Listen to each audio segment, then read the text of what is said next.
Roger? Here. Thank you.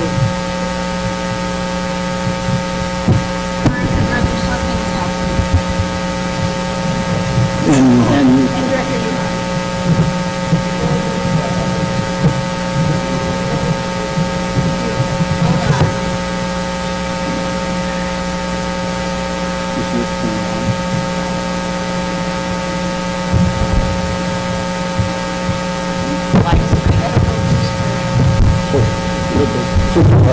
push the button so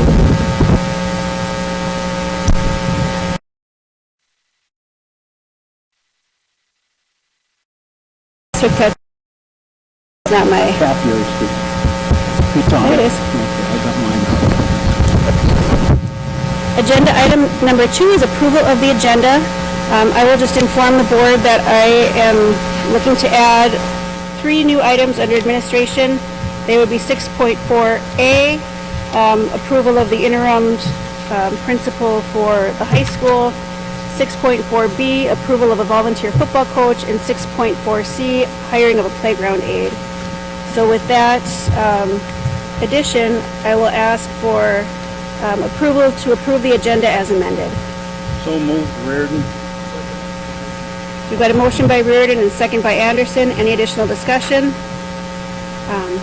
All those in favor signify by saying aye. Aye. Opposed, same sign. Motion carries 7-0. At this time, it's the time for our visitor input. And I know we have a Ms. Julianne Paulson who wanted to provide some input to the board this evening. I will invite Ms. Paulson to come to the front, to the microphone.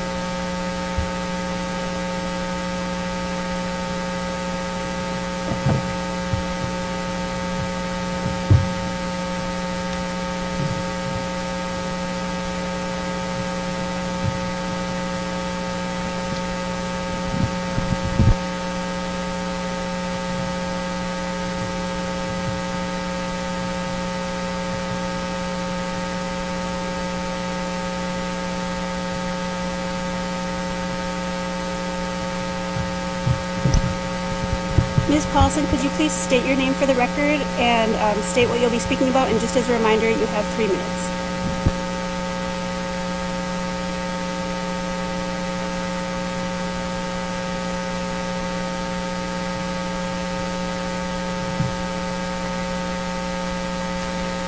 Okay, can everyone hear me okay? Okay, thank you. Good evening, directors of the board. My name is Julianne Paulson, and I'm a resident of the district. Tonight, I would like to address item 6.5, attachment 1. Before I address the letter from the county, I will first begin by stating the FDA defines a mask as a preventive medical treatment against COVID. According to Minnesota State Statute 12.39, this board has no authority to mandate masks as we are no longer in a peacetime emergency. The statute reads as follows. Subdivision 1, refusal of treatment. Notwithstanding laws, rules, or orders made or promulgated in response to a national security emergency or peacetime emergency, individuals have a fundamental right to refuse medical treatment, testing, physical or mental examination, vaccination, participation in experimental procedures and protocols, collection of specimens, and preventive treatment programs. Again, a mask is considered a preventive medical treatment. According to Uniform Districts Policies for Minnesota, Chapter 5.20 mirrors the Minnesota State Statute 12.39. On March 24th, the City of Virginia ended its peacetime emergency. I requested and received the following email from our Fire Chief Lewis, dated today, September 13th. On March 23rd, I recommended that the Virginia City Council terminate its emergency order since it was no longer needed. This action was supported by the Governor's termination of Executive Order 20-14 on the same date. The Council authorized the termination of the city's emergency order effective March 24th, 2021. Signed, Chief Alan Lewis, Fire Chief Emergency Manager for the City of Virginia. On July 1st, Governor Walz ended Minnesota's peacetime emergency. In addressing the letter by Ms. Amy Westbrook, Public Health Division Director, to the Rockbridge School Board dated September 6th, I will read the last paragraph. We know masks aren't popular, but they are one of the best prevention measures we have, and for the health of your students and staff, Please require masks to be worn inside your school buildings until our rate of transmission drops to a more manageable level. Don't wait for an outbreak in your schools. Please make the tough call now for the sake of your students, staff, their families, and our community. This morning, I reached out to County Commissioner Keith Nelson, who has provided me with the current dashboard statistics, which now show, as of September 6th, there are 0 COVID cases in grades K through 12. He also provided me a statement to read tonight. In response to your inquiry of the letter dated September 6, 2021 from Health Director Westbrook, the Commissioner's position, and based on County Board discussions, is that we are relying on each community and school board to make their own decisions regarding masking or remote learning based on the information provided by the MDH in St. Louis County as well as other reliable sources. Please feel free to share this correspondence as you see fit, Commissioner Nelson. After I received his email, he called me to follow up. He stated that Ms. Westbrook was not given authorization. Thank you for your input, but your time is up. If you just want to wrap it up.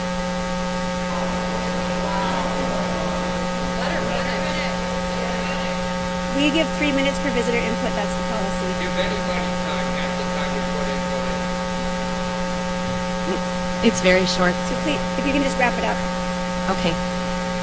After I received his email, he called me to follow up. He stated that Ms. Westbrook was not given authorization to send the request, as this was not the board's formal stance. In conclusion, the letter received by Rock Ridge from Ms. Westbrook on behalf of St. Louis County was written without approval of any direct supervisor or from our County Commissioner Keith Nelson. And since it was this letter of request that promulgated Agenda Item 6.5 to come before the board, it should be considered a non-request. This, along with Minnesota State Statute 12.39, gives this board no authority to make any mask mandates. Thank you. Thank you.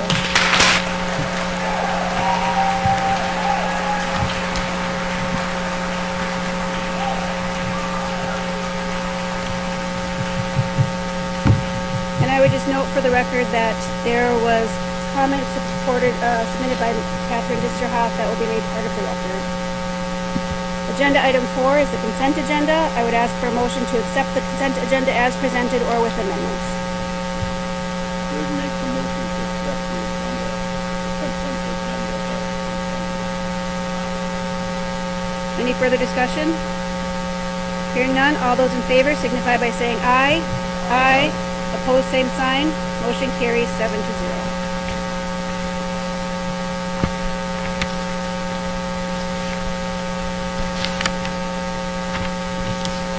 Agenda item 5 includes reports, and first up we have Lily Spells with a fundraising update.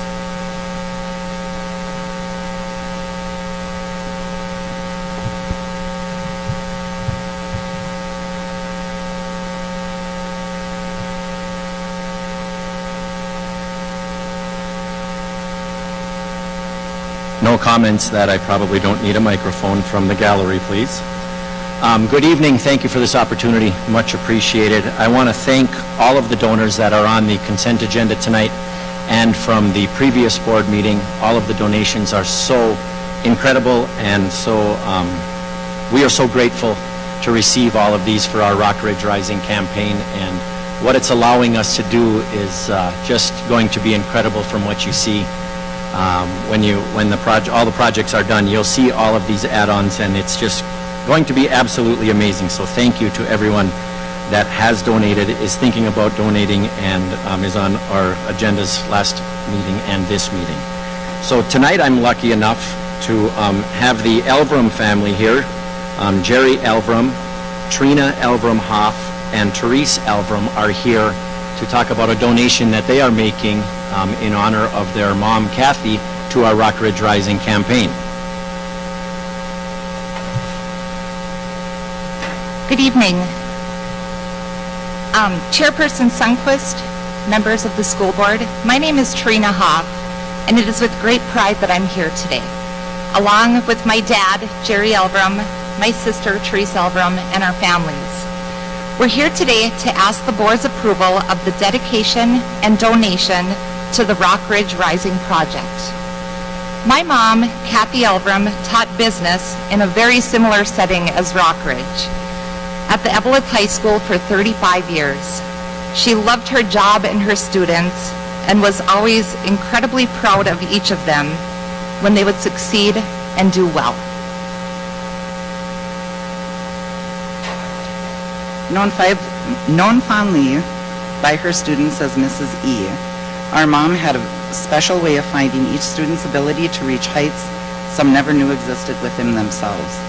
Mrs. E took those students who may have struggled a bit, whether it be inside or outside of school, and helped them recognize their worth, gave them confidence to succeed, and most importantly, to believe in themselves. The impact that she had on her students was immeasurable.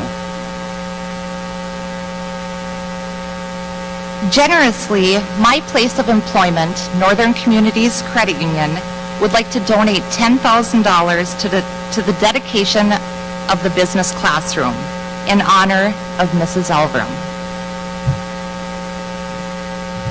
On behalf of my family, thank you very much for this opportunity. Very well appreciated.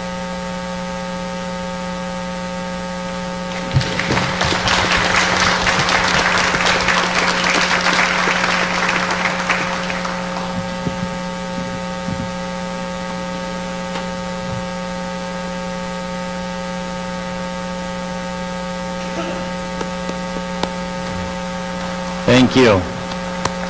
Thank you to the Elbrum family. It is so much Before it appreciated. really gets too much further into it, I just want to acknowledge the legacy that your mom has left. And like Brandy said, although I didn't go to school in Evelyn and I didn't have your mom as a teacher, connecting with students in that way and recognizing that everyone has worth and potential is what we strive to do as part of Rockridge. And I am really heartfelt and touched. And I thank you so much for sharing your mom's legacy and for such a generous donation. Thank you.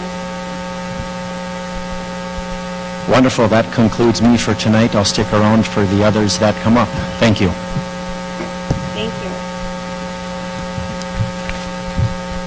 5.2 is a summer school update from Brian Carey.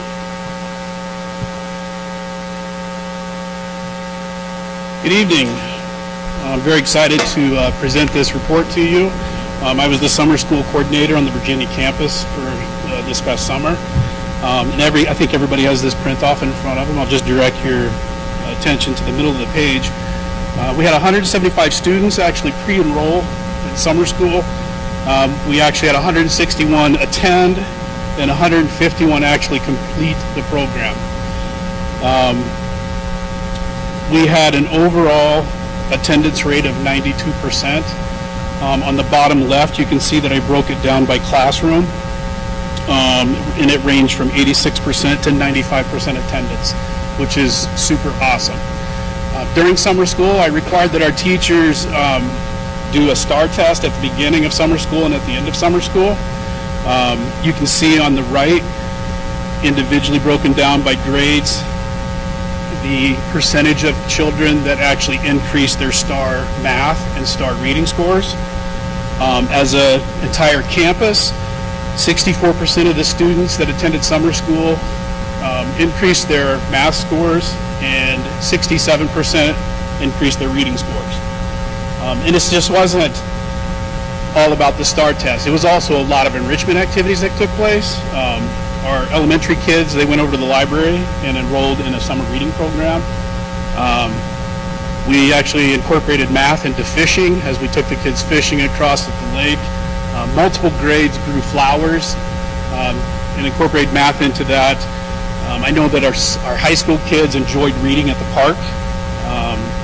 And I also brought down Cook's Country Connection, in which I paid for to have some furry animals for the entire class to pet at the end of the summer school there. So they really enjoyed those.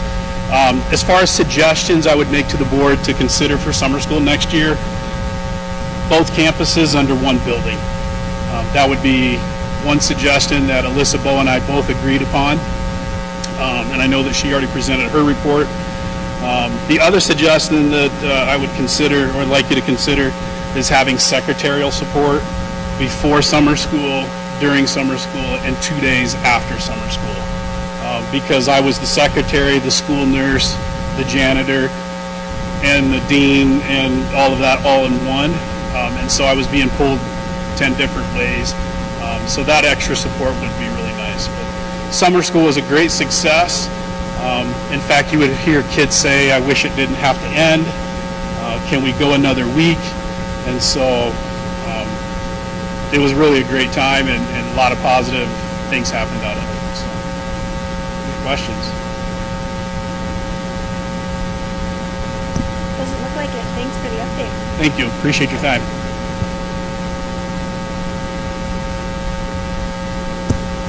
Agenda item 5.3 is Virginia High School Principal.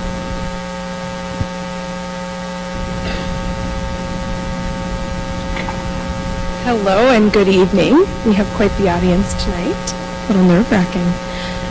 So tonight, you've heard from Brian Carey, and I want to take just a moment publicly to really commend you, Brian.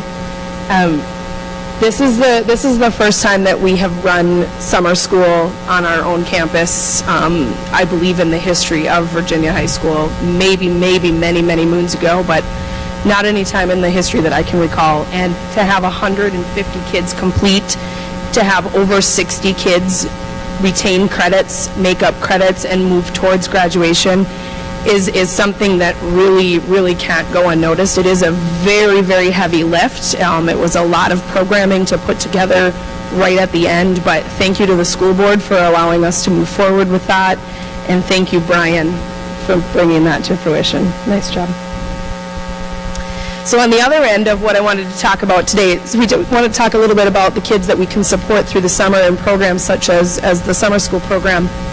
But on the other end is something that I come back and I report to the board every single year because it just gives me chills and it's fun to report, and that is our College in the Schools courses that we run here on our campus. We are very fortunate at Virginia High School to have every single core subject area covered by a licensed and credentialed teacher that is allowed to teach at the collegiate level. And with that, we are allowed to have AAs, an AA degree given right here on our campus without kids needing to attend PSEO. It doesn't eliminate PSEO by any means, but it certainly gives kids an opportunity to stay back and be a part of their high school culture. And we just threw a figure out there today, Scott, who I'll introduce in just a second, and I took the opportunity today to just look up what does a credit cost these days at UMD, a common college that many of our students go to. And if you add up the amount of credits that we are offering here and students are taking, and multiply that times the cost of one credit at UMD, this year alone, we are able to save our families, it's a huge dollar amount, save our families this amount of money because we have a partnership with MDE to fund this. So we saved our community in 1 year alone $798,000. That is humongous, especially in a community like ours, where we have all of us living in the middle class world, right? We don't make enough money to put our kids through college, but we make a little bit too much money to get the support that sometimes is desperately needed. So for this community, that's a huge dollar amount. So thank you for supporting that too. I will toss it over to our new AP, who is going to last approximately 2 weeks before he moves on, and I will let him introduce himself to you. Thank you. Scott Manny, Assistant Principal at Virginia High School. Is that better? Okay. What I want to talk about is excellence and innovation. And the whole state is watching what we're doing because of what it is and what it's about. And I want to talk about our building and construction class. It's a class that first quarter and fourth quarter, our own students are participating in building Rock Ridge. So they get bussed over in the morning and they do a two-hour class period, and they're help building some of our baseball facilities, our softball facilities, and they're going to be helping build some of the infrastructure of our school. There's not many places in the state that can say our students are building our school for our community. And I just want to say how proud I am of those students, and how proud I am of everybody for giving our kids this opportunity. It's absolutely amazing. Thank you. Thank you. Next on the agenda is 5.4, the roundtable meeting notes.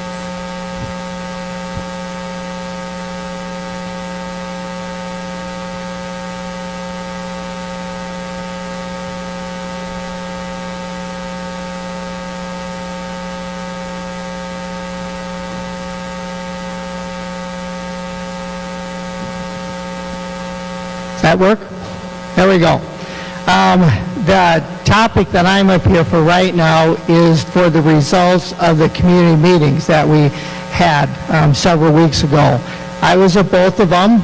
We had 2 community meetings, and the reason for those community meetings occurred because, as you know, there were a lot of people interested in CRT, there was topics on equity, there was topics on what does equality mean, there was topics on all sorts of different things. So we had a series of 2 community meetings. We had one in Virginia, we had another one in Evelyn, and so we were in the southern and the northern parts of Rock Ridge. Both sessions were exactly the same. Anyone from the community could have come to either one of those, and the questions would have been the same. We had about 175 total between the 2 community meetings. You can see we've given you the results, what people said. We had people taking notes at each table, so anything that somebody said relating to a question, we had note takers write it down. They were not editing notes. They were not eliminating notes. They were not picking and choosing which notes to write down. Their job was simply to write down what the people said. So what you have for the notes, and there's quite a few of the pages, you can see what all the questions were, and you can also see what the community people said. We did not eliminate any quotes or anything like that. They're all there. Now, there could have been one that somebody couldn't read when we were typing it up, but they're there. We did not edit the notes, so whatever the people said, that's what they said, what you're seeing in the notes. So as you can see, when you look at those notes as what people are seeing, you can see a wide range of diverse opinions. And so what I'm going to suggest to the board is that because we had a lot of people come to those meetings. I wish we would have had that many coming to the meetings when we were talking about $178.5 million to pass all of the bond issues. That's how interested the community was on these topics. And so what I'm going to suggest to the board, what we do is that when you look at them and what they were saying, it's very clear that there were opinions all over the place. So not everybody at any table or at any meeting always agreed with what was being said. But I will say this, they were respectful. The community people who were there, they were very good to each other. There was no shouting, no yelling. The vast majority of people there were very respectful and very courteous. So I do have to give kudos to the citizens who were there, because some of these are topics that do get the emotions running up. So one thing that came clear is that the community, they want to talk to you. They want to say things to you. So what I'm going to suggest is that, and there's more than one who would like to talk to you. So what I'm going to suggest is that at the next school board meeting, instead of having a regular school board meeting, we turn it into more of a work study session where you're not making decisions, where all you are doing is, and we'll set up a procedure for it, and you're the school board, if you don't want to do this, let me know, that we have a situation where the community can come, and we'll have a process and a way to sign up, that people come up and they can say what they want to say to you, 3 minutes, 4 minutes, something like that, and that it be simply an open forum for members of the public. It's not a back and forth dialogue, because that will be there for 7 hours. And we need to be able to at least control the meeting a little bit so it doesn't go 7 hours. But so people can come up and say what they would like to say to you as a school board, what they want you to know. Because there was a lot of honest feelings and a lot of opinions in what people were saying. They clearly want to talk to you, and they want to make sure that you know certain things.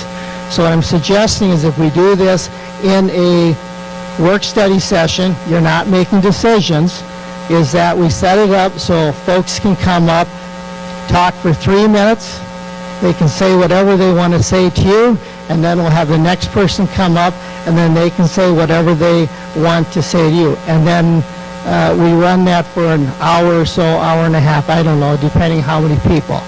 We have a system to sign up, because I'm also going to suggest to you that your community should be people from Rock Ridge.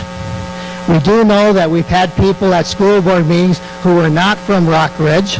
They don't live in the Rock Ridge School District. They don't have kids in the Rock Ridge School District. I think it's more important that you talk to people who live in the Rock Ridge School District, people who have kids in the Rock Ridge School District. So I'm going to suggest that, and this is not unusual for this to occur, because you want to make sure this is a Rock Ridge community meeting, that's what we will be doing. Making sure that people actually do live in the Rock Ridge School District. And if they would like to talk, perfect. We will arrange the situation for them to do that. So there's a lot of opinions. There's a lot of diverse opinions out there. Sometimes we hear from this cluster or we hear from this cluster, but all those viewpoints are out there, including all the ones in the middle. So I'm going to suggest that we have the next meeting be a work-study session. We don't put any actionable items on there, and you simply listen to what members from the audience want to say to you. 3 or 4 minutes, I'm thinking something like that. And we'd set up the process so it would kind of keep moving. So that's what I'm suggesting we do right now with the information, because they clearly want to talk to you about a wide range of opinions.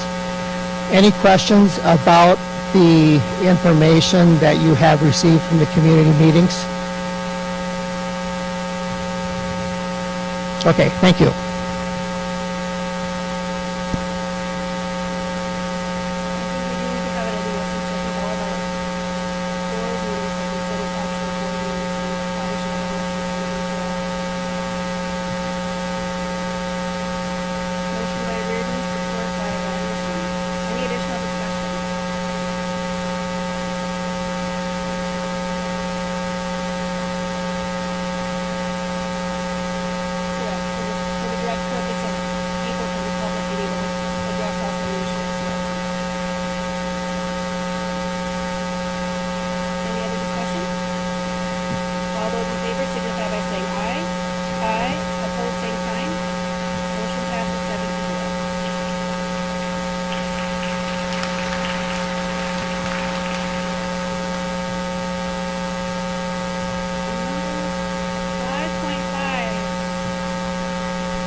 Thank you. I'm back.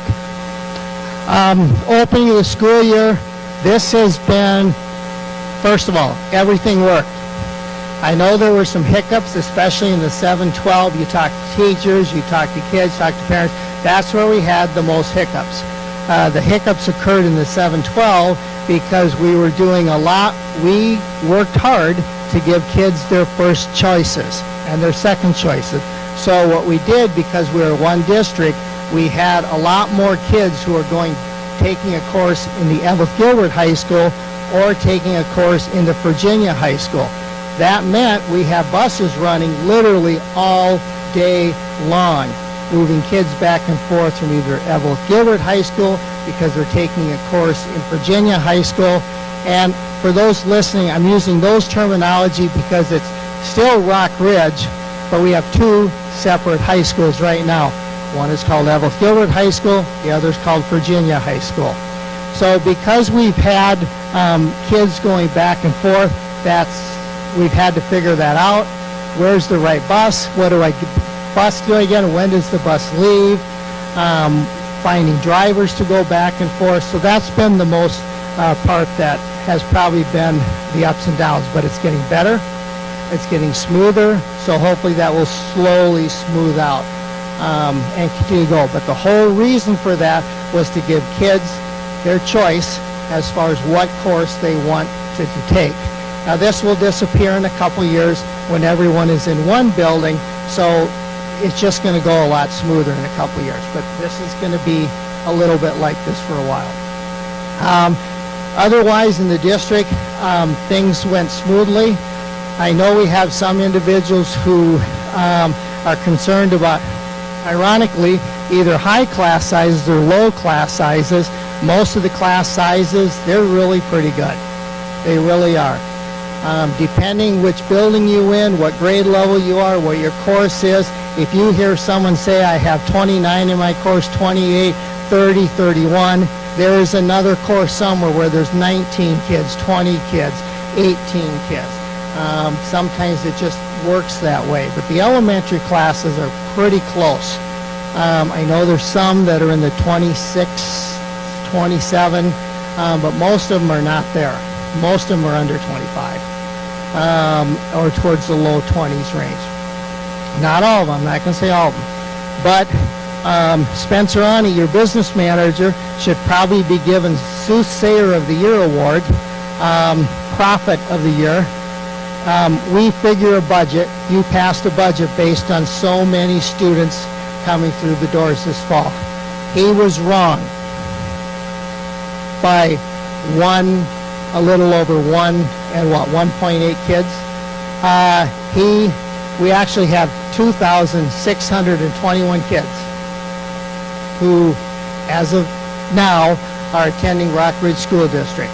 He was off by less than 2 kids. I gotta hand it to Spencer, that's really, really close. So what happened is that parents, knowing nothing about the district, parents did send their kids back to Rock Ridge. They have faith in you. We are seeing the kids coming back. You've probably heard some doom and gloom scenarios about nobody wants to come here, they're all going away. Not true. They came, and they're here. We do know that some kids chose, for various reasons, homeschool, different schools. Parents have always done that. Parents have always had those options. But the vast, vast, vast majority of parents and kids, they came back to Rock Ridge because they believe they're getting a quality education here. So that was the good news that I wanted to tell you. Now, we'll do some more attendance updates to see how things go as the year progresses. But just wanted to let the board know that that's where we're at right now. Any questions about beginning the school year, attendance, or anything like that from any board members?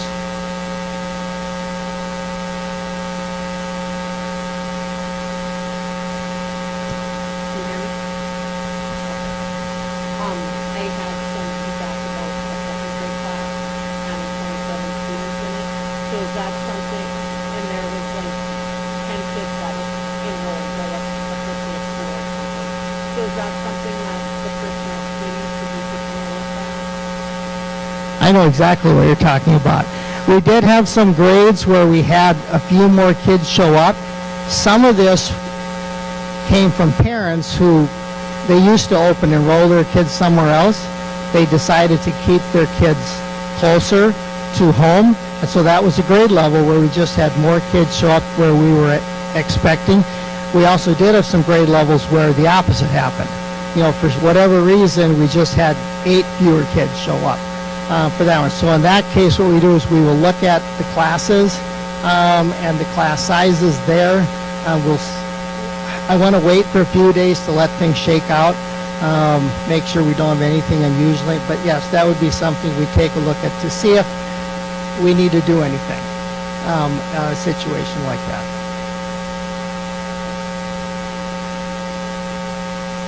Any other questions? I don't think so. Thank you. Okay, thank you.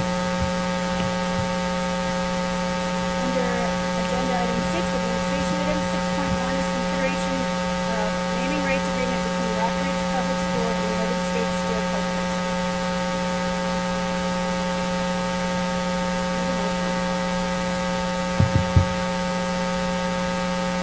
There's a motion by Addy and support by Director Mulligan.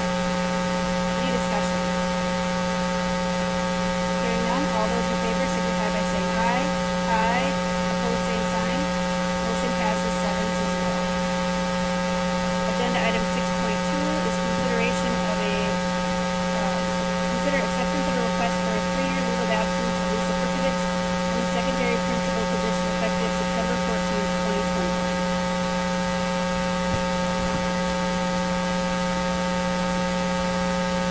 Members of the school board, we have had an unusual circumstance. The next several items have to do with this, where we've had two principals just through sheer coincidence accept other positions at this time. So what you have in front of you is Lisa's request. Now you have several options here. What you have is her full request, is to take a leave of absence.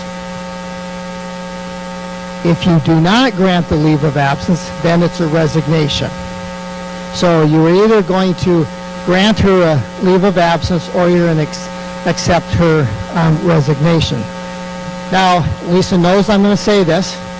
We are not recommending that you accept her leave of absence request. Here's why. I like Lisa a lot, but this has nothing to do with Lisa. This has everything to do with the Rock Ridge School District. It will, if you grant a leave of absence, which you could do, it is not in the principal contract for you to do this. But if you do this, it will make it more difficult for us to find principals in the between period. We're just hiring an interim principal for this year. That's coming up shortly. If you give her the leave of absence, what will happen is we will just see a quality drop-off, I believe, with the applicants for the job. So from the whole district point of view, it's really better to not grant her 3-year leave and to simply accept her resignation. But that call is up to you.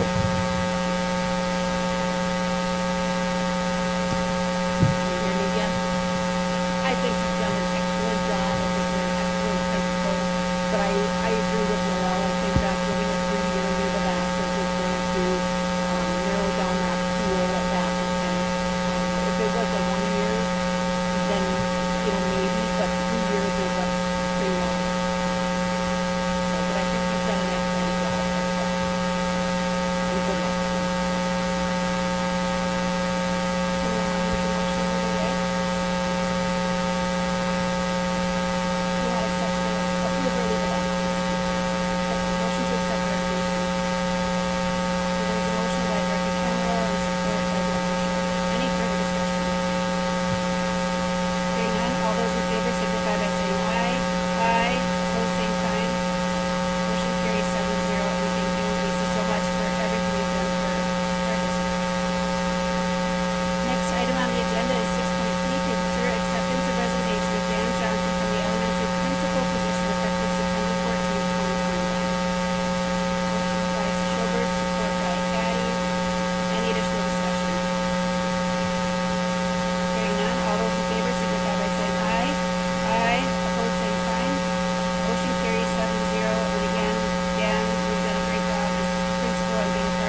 You thought you were going to get rid of me.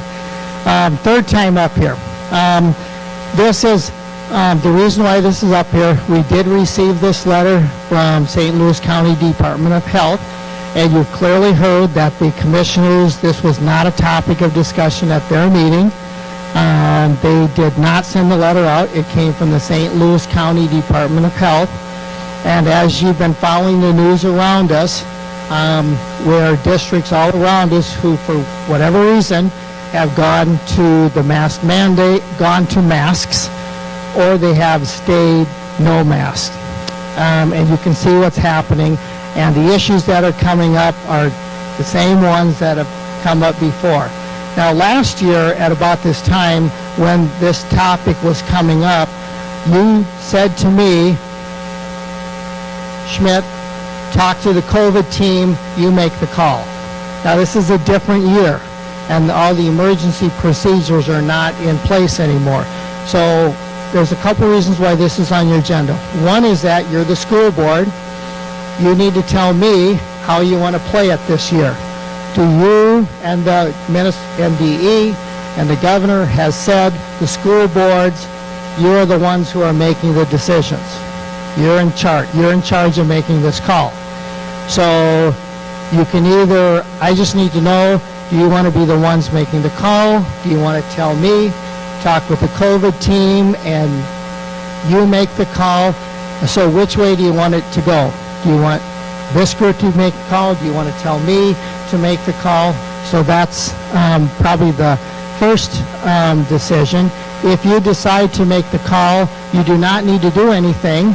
And if you do nothing, status quo prevails, which is no mask. We're recommending them. That's what happens.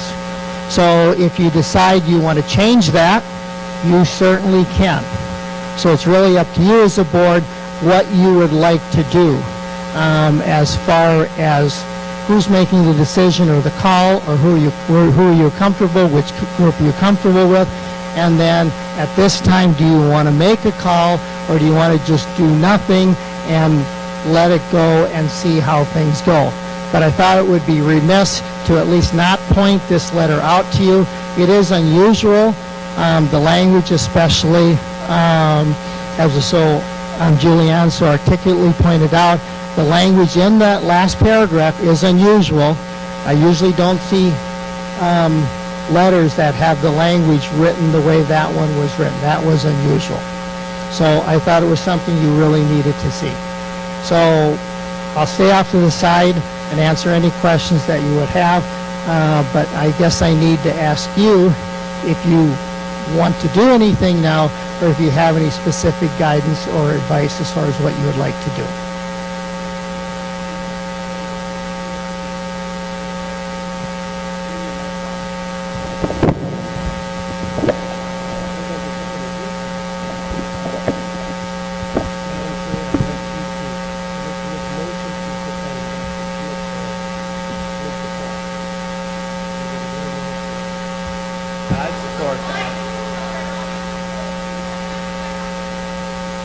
There's a motion to make the call, to have Dr. Smith make the call with support. Motion by Director Tamero and support by Director Schober. Any further discussion?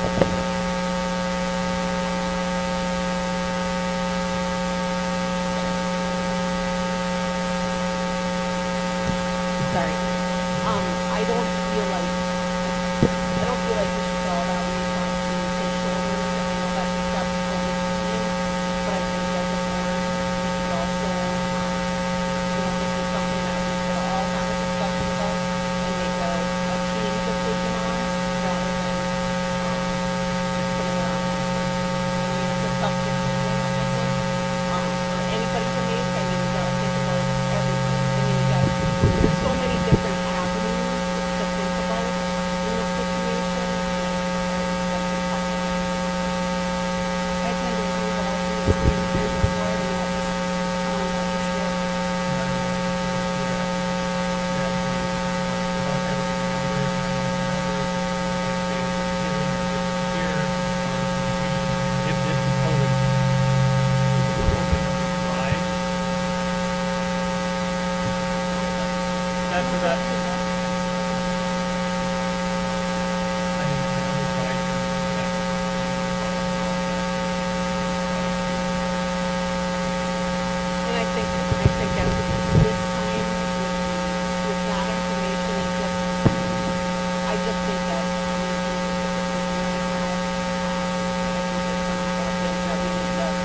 discuss before we make a decision.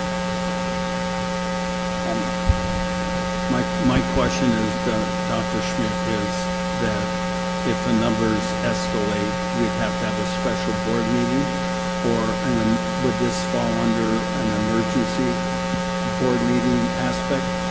Question was, would this qualify, does this, as an, would you need an emergency board meeting to us, or does this fall under some kind of special emergency powers?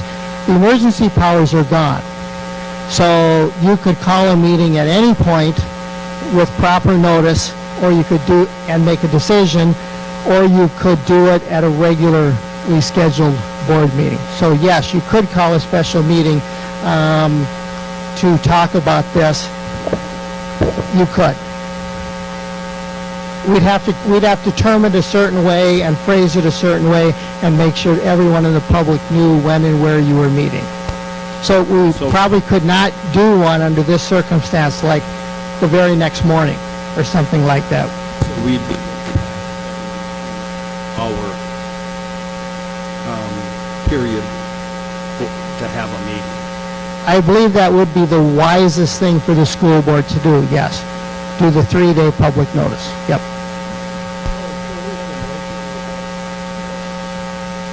Yes, I'm just waiting to see how the discussion is through. I just don't feel comfortable putting it all on his shoulders. I have a question.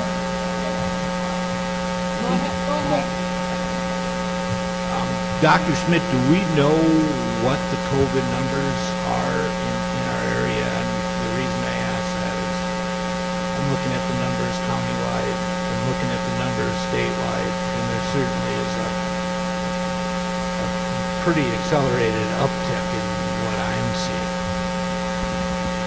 Question was, what are the numbers here? And they're posted. It's really no mystery as far as what they are. There's an interesting thing happening when you look at the data. Yes, the total numbers of COVID cases are going one way. They're going up.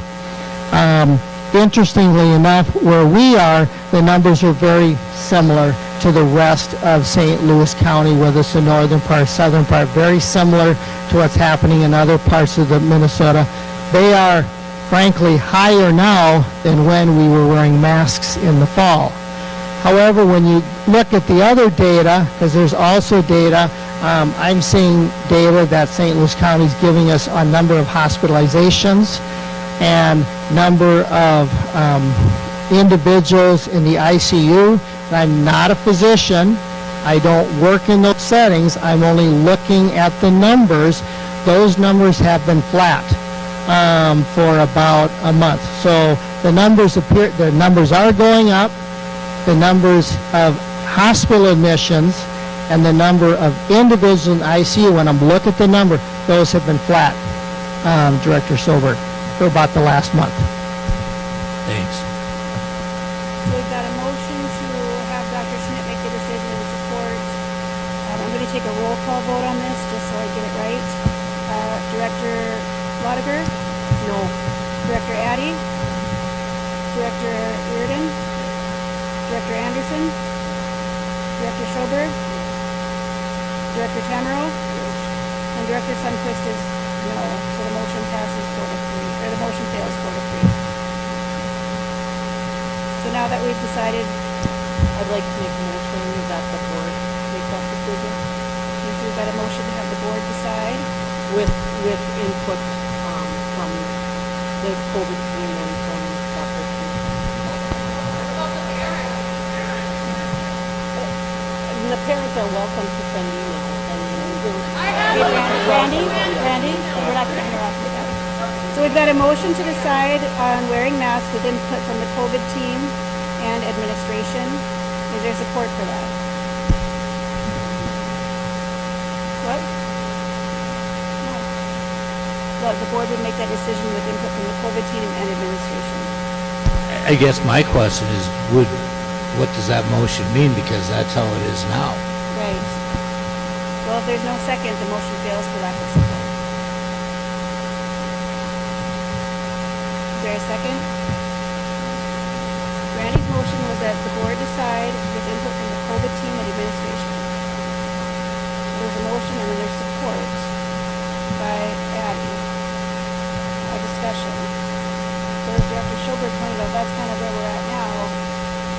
Yeah, I would just echo that it's kind of a rhetorical motion. And I guess I'm just thinking for it to be on the record that we made a decision about that, even though it's what we're currently doing.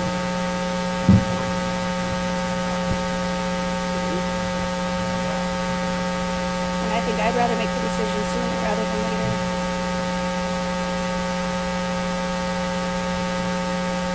Any other discussion? Again, all those in favor, I'll take a roll call. Director Tamero? Director Schoberg? Director Anderson? Director Reardon? Director Addy? Director Gallagher? And Director Sunquist is a yes, so motion passes 6-1. And I guess just to echo on that, the question now becomes, how long do we wait before we make that decision?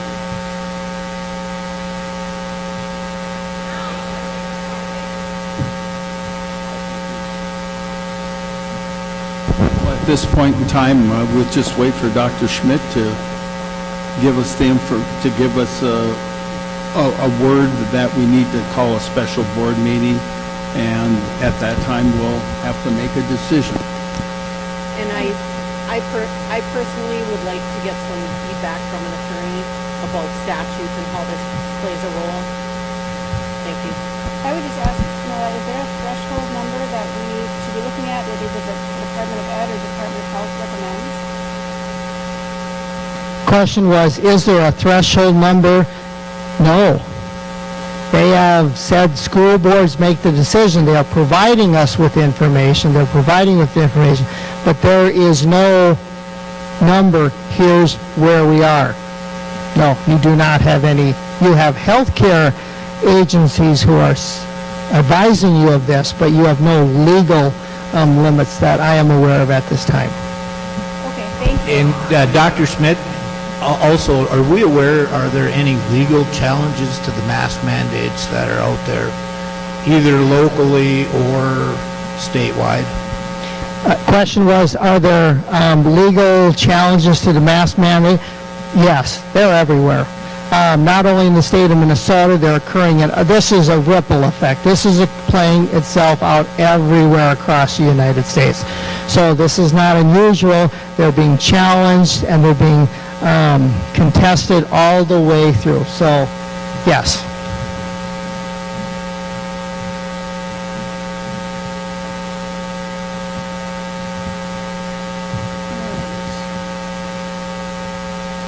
So now we have agenda item 6.51, the draft letter regarding classroom notification.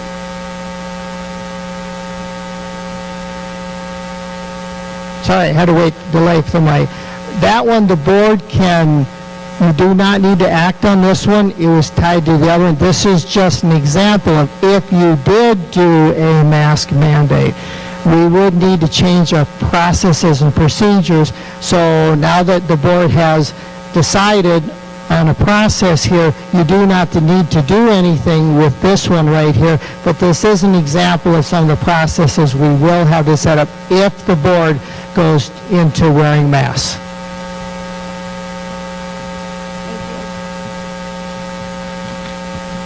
Agenda item 6.6 is a consider approval of agreement between the City of Virginia and Rockridge Public Schools for the School Resource Officer Program for the 2021-22 school year.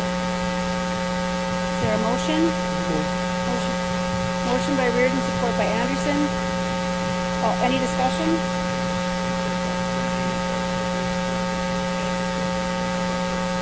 It would just be at Virginia, but it's my understanding that there is discussions with Evelyn Gilbert regarding getting a resource officer. Yes, we will be talking with the City of Evlith and the City of Gilbert. This one is only with the City of Virginia right now. Sorry, Bill, I couldn't hear you. Do you know what the cost is for that resource officer? For the one in Virginia? Yes, it should be in there. We are, the police department's requesting, I think it's always been a 60-40, 50-50 that we're paying.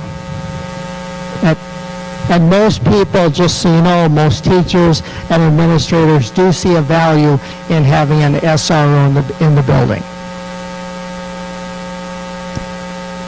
Does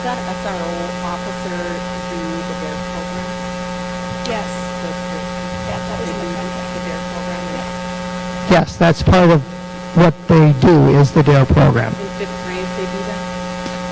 I believe so. In the old Virginia district, the SRO did the DARE program for many, many, many, many years. Any further discussion? All those in... Huh? I can't, it's hard to see back there. Is that our proposed SRO? I can't see faces up here on the...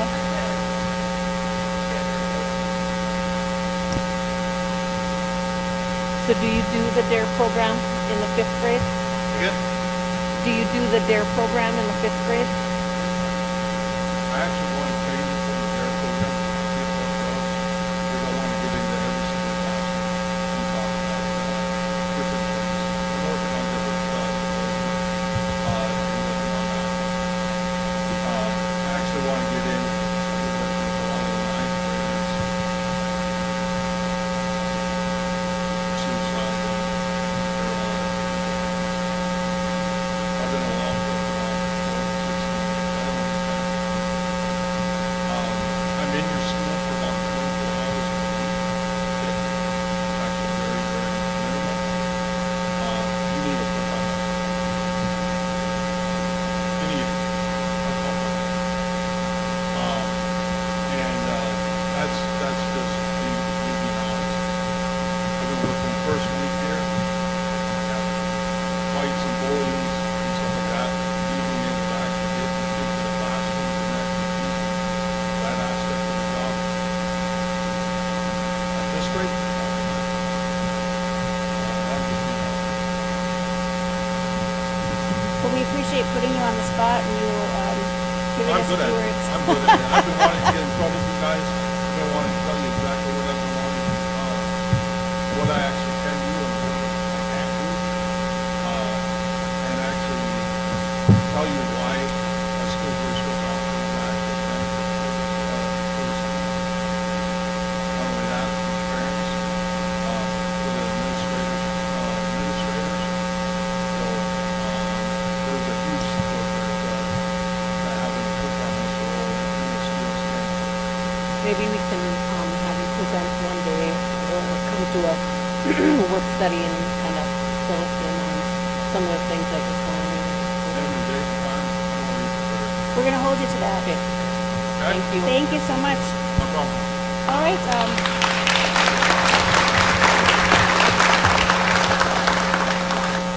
all those in favor signify by saying aye. Aye. Opposed, same sign. Motion passes 7-0. And the 6.7, consider approval of resolution establishing a ballot board.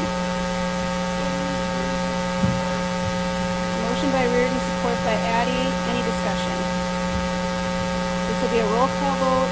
Director Schoberg, Director Anderson, Director Reardon, Director Addy, Director Lotiger, Director Tamero, Director Sundquist is an aye. Motion passes 7-0. And then I just wanted to go back to a couple of things that I had added. Agenda item 6.4A was the approval of Marcia Nelson for the interim Virginia High School principal. So if I could have a motion for that for 46 weeks at $113,434.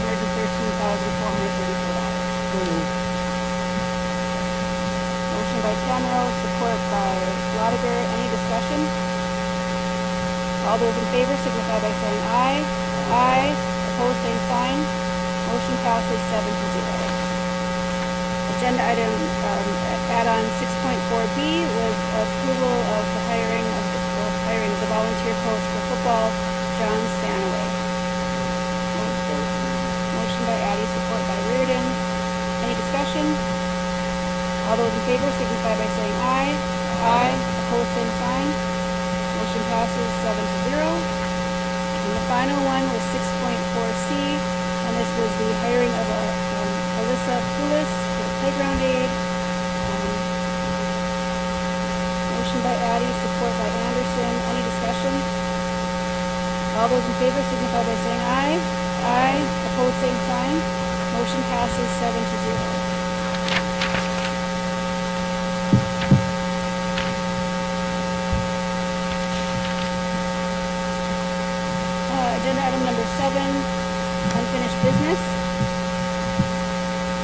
recommendation to consider eliminating unfinished business as an agenda item. Motion by Reardon, support by Anderson. Any discussion?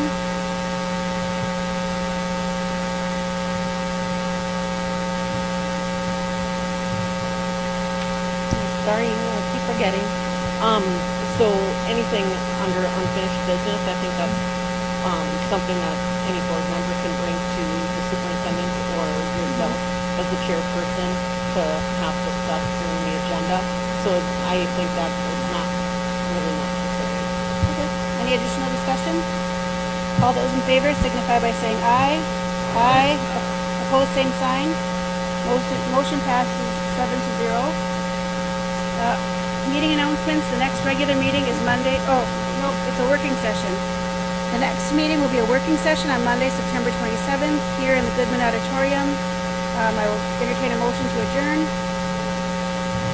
Motion by Addy, support by Lotiger. All in favor signify by saying aye. Aye. Opposed, same sign. Motion passes 7-0.